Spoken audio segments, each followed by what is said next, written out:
I've had a few questions about how I made this pouch that I showed in a previous video. Unfortunately, I did not film myself making it, so I can't show you, but I can show you something similar. So I'm going to start out with 2 pieces of square fabric, and they can be any size you like. Mine are fairly small, about the size of my hand, as you can see. And I'm going to start out by basting or tacking these 2 together using my stitch of the month, which is running stitch. Basting or tacking stitch is essentially a really long, big running stitch that's just meant to hold 2 pieces of cloth together temporarily. And you can do this by going all the way around the outside edge, but I'm just going to stitch in a big X, starting in one corner and going to the opposite corner, and I'll do the same thing in the opposite direction as well, and that will hold my 2 pieces of fabric together well enough.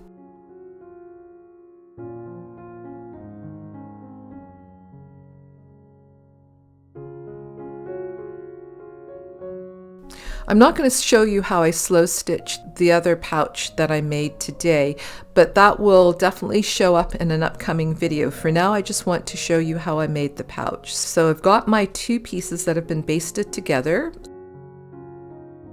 Now this is the folding part that's a little bit tricky, so I'm going to make myself some guidelines. I folded my piece diagonally in half, and now I'm folding it diagonally in half again. So I've got this little triangle that will give me the center point of my square, which I'll need for the next parts. So the next part is I'm folding one of the corners diagonally towards the center, and then I'm going to fold the one beside it and the one on the other side as well, and that's it. That is the shape of the pouch. So now all I have to do is sew down those seams. And for today, I'm going to do something I've been calling a double top stitch seam, but it's actually a welted seam.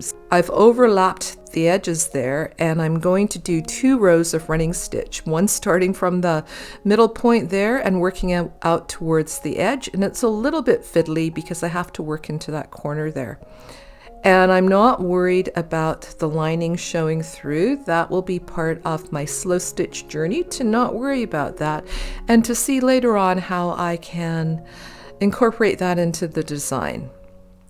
If you wanted to, you could certainly trim it off, but it's certainly not necessary.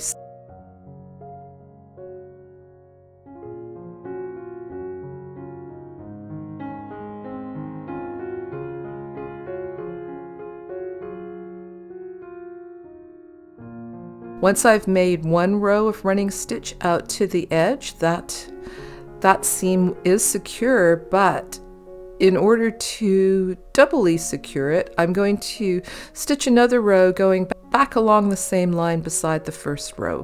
The first row I stitched quite close to that raw edge, and now the second row I'm stitching close to the raw edge on the inside, and you'll notice I'm not looking, which is not a great idea. I've got quite a wide space on the back, and I can feel it with my fingers that I'm not veering off the inside cloth.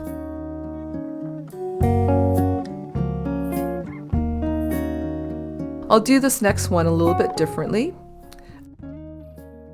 I've done the same thing. I've overlapped that edge as well, and now I'll start out the same way.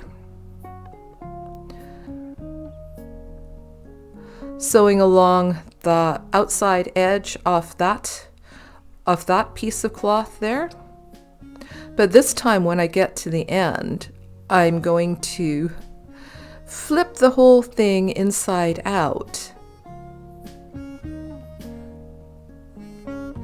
and sew from the inside close to the raw edge. Not too close, but closer to the raw edge, so I know that both edges are secured down.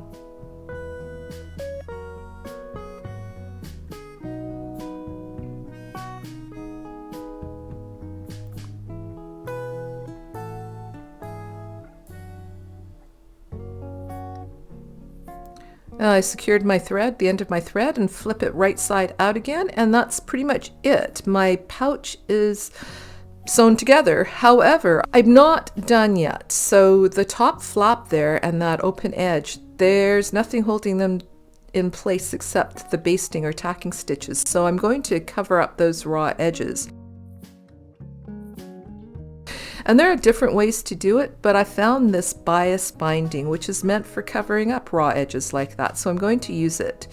Now, pro tip here. If you've bought bias binding that is folded like this, you'll notice that it's not folded exactly in half. You look on one side, you can't see the other side, but if you flip it over on the other side, you'll notice you can see the edge hanging out. Now, that is not a mistake. That is done intentionally so that you can slip your bias binding over the edge off the thing that you want to sew. And if you sew on the narrow side, you'll be able to catch the back of the cloth without worrying about it or double checking to see if you're sewing too close to the edge. So that's my tip for the day. So normally you would open the whole thing up and sew on the inside so you don't see a stitching line, but I'm going to do this in the slow stitching way, so I'm just doing again running stitch on the top surface there, and I don't have to worry about what's going on in the back because I know if I'm on the top surface in the front, I'll definitely be catching the back as well.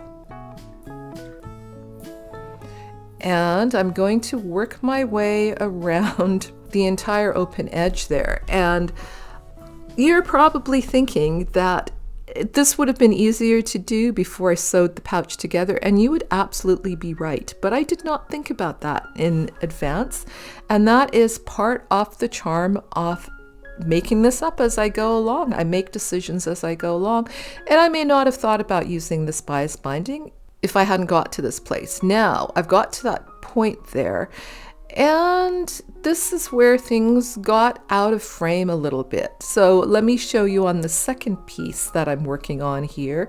And I'm making this for my Ko-fi subscribers this month, and I'm going to show them a second way to fold up a square piece of cloth to make a very interesting shaped pouch that is perfect for holding scissors. Subscribers get early access to my videos, and there'll also be a few bonuses there for them every month. And I'd love to have you join us over there.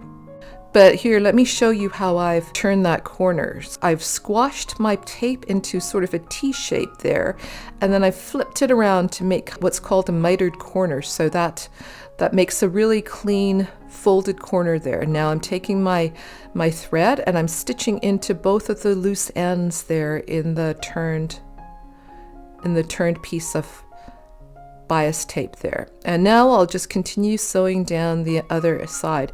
And you'll notice that this one, I did not sew the pouch up first. That's because I learned from the first one. The first one was a prototype, and in the second one, I can think about what worked on the first pouch and what I want to change. And the one thing that I wanted to change is I thought that this bias tape would be easier to sew on before I went ahead and sewed up the pouch. So now back to the pouch that I'm showing you. I've sewn all the way around the edge, and I'm going to snip off that end there, and then I'm just going to sew it down with some more running stitches to keep it all secured in place. And now I've still got some thread on my needle here, so I'm thinking about what else can I sew up, and I've noticed those raw edges there, and those are perfect for doing some slow stitching, some running stitch back and forth over top of the raw edge, making sure I go over the edge each time.